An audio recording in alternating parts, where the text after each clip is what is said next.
Yeah, we back. Now in today's video, we're going to be talking about the importance of cultural propaganda.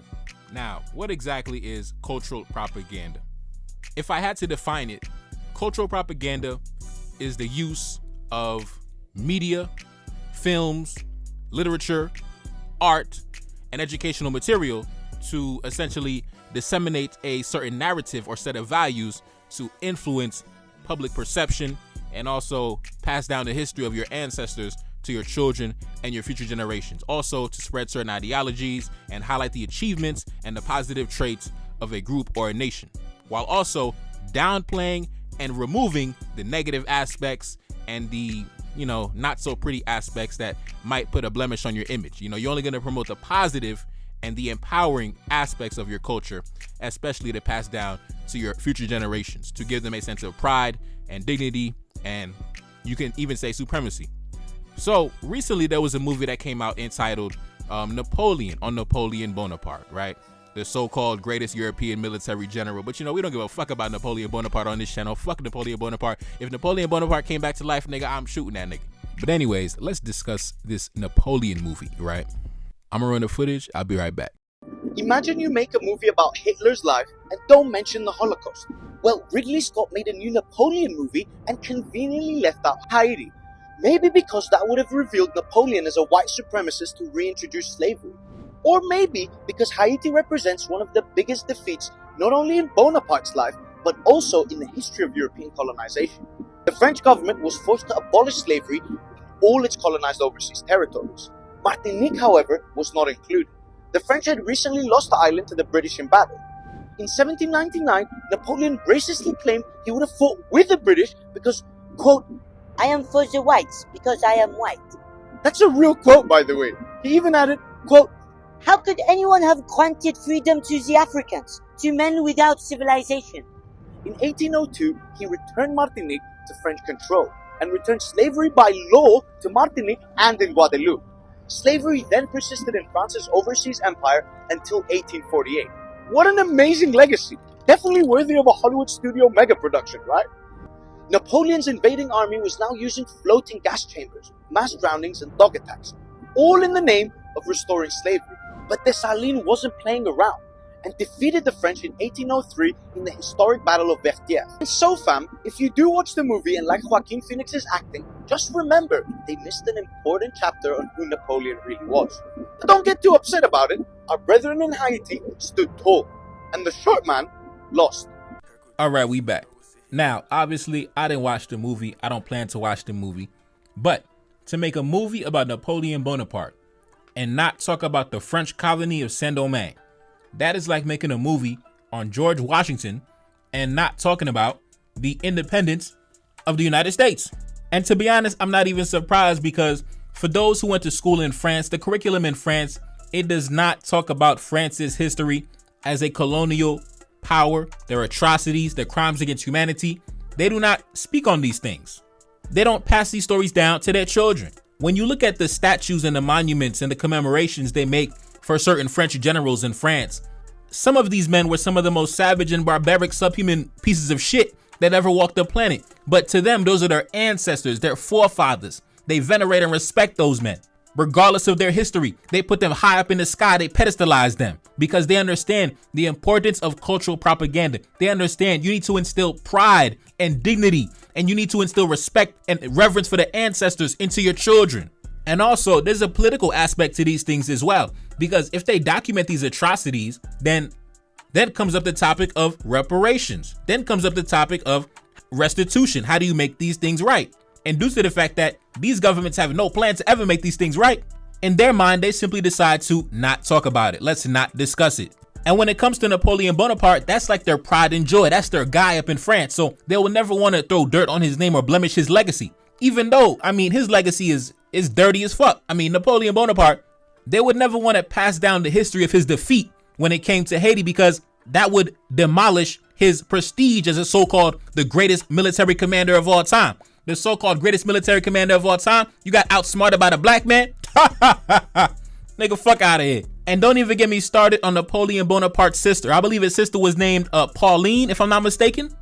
Pauline Bonaparte, Napoleon's sister, was one of the biggest whores to ever walk the planet. When the French army went down to Haiti, Pauline Bonaparte was having sex with black men, having sex with black women, having orgies, having trains ran on her. I mean, bro, the whole nine. Pauline Bonaparte was having sex with Napoleon's associates and his generals. And it wasn't only her. It was a bunch of French women engaging in all type of debauchery, throwing pussy at Toussaint Louverture. So much so that Napoleon had to pass a law and say that all French women who engaged in relations with black men had to be deported during the war, because them French women was a bunch of whores.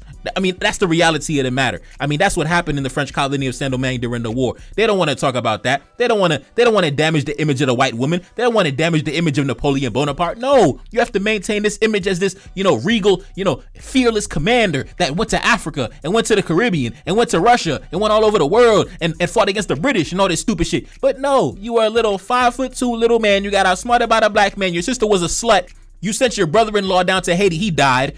About 25 of your most decorated generals died. So listen, it was a very embarrassing moment for the French Empire. Why would they ever teach this story to their children? Why would they ever teach this story to their children? You mean to tell me the black man was shooting us and killing us and fucking our women? Oh, hell no. It's a variety of reasons why they would never tell the real story. They want to maintain their image as this benevolent, democratic, defenders of human rights type of nation that they've, pictured themselves up to be in the world.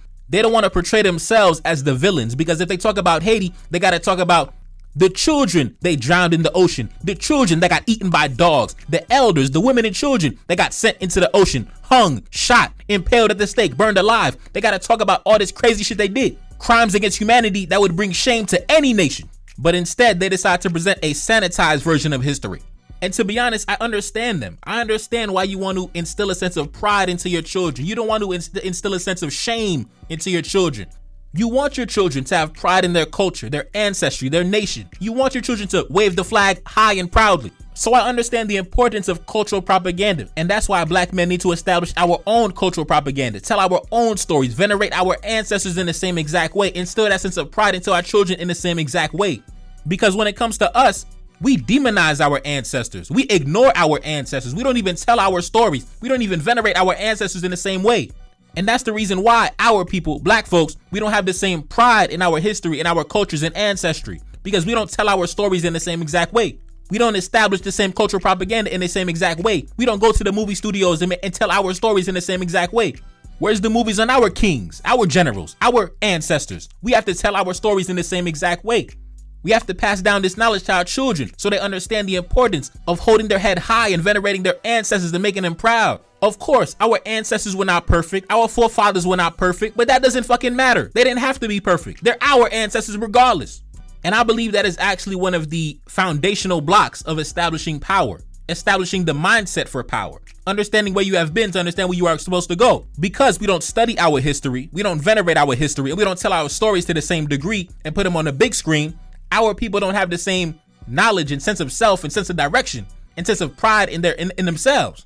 When you look at the most powerful nations on the planet, you notice they all have a strong sense of themselves, and their history and their cultural propaganda is sharp. From a young age, they already understand who they are, and they have a lot of pride in who they are. The white Americans are very proud. The Britishman, he's very proud. The Frenchman, he's very proud. Even though their history is bloody and disgusting, they're very proud, and that powers them up to maintain their power and chase power into the future. So regardless of how I feel about it, I understand the reason why the French tell their stories in the way they do. I understand why the French do not talk about Haiti. They don't talk about Dessalines. They might talk about Toussaint Louverture. Why? Because they killed Toussaint Louverture, right? They gonna talk about Toussaint Louverture because they killed him. They're not gonna talk about Dessalines because Dessalines killed their ass. They're not gonna talk about Christophe because Christophe killed their ass. They're not gonna talk about General Alexander Pétion because he was having sex with Pauline Bonaparte. They're not gonna talk about those men. They're only gonna talk about the men they defeated. They're only gonna talk about the military campaigns where they were successful. They're not gonna talk about where they took losses. They're not gonna talk about their atrocities and crimes against humanity. Hell no.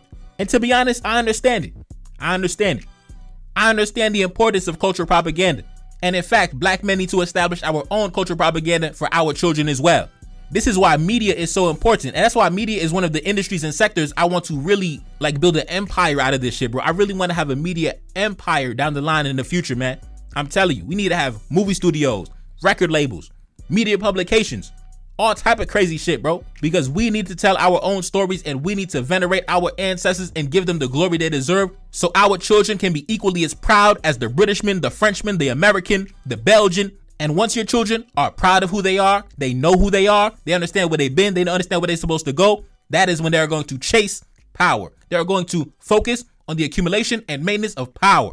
Straight up, man. Straight up. But anyways, man, it's your boy Nefakari, that's Celine, back in the Billy, yes indeed. Cash App up on the screen. And I'm gone. Peace. Reincarnated, I'm back in original fashion. I left on a horse and came back in that ass, and I left with abundance and came back to famine. We used to be pyramids, now we be rapping. Look how the mighty have fallen. Used to be running, now we be walking. When you be cooning, that's when they applauded. Selling your soul, your sons and your daughter. Gotta come up in this shit, they stuck in the mix. Really, my heart it be breaking. That's why I'm stacking that paper and handle my business. Pass it down in generation. Talking about money and power and building a nation. That's a deadly combination. Never be watching the TV, they pushing agendas, falsifying information. Know they got malice intentions. Step in the room and I'm feeling the tension. Enemy watching me blocking my vision. Pay for the check cause I need my redemption. Building my kingdom, I need it protected. Ready for war like a young Money Congo. Never decided the team is the motto. Up in the crib and I'm whipping up waffles. Up in the crib and I'm smoking gelato. I'm chilling, I'm taking my pain and make it ambition. I'm blessed by the gods, but I ain't religious. I came for the power, they came for the bitch. They making no hourly wage, I got business. This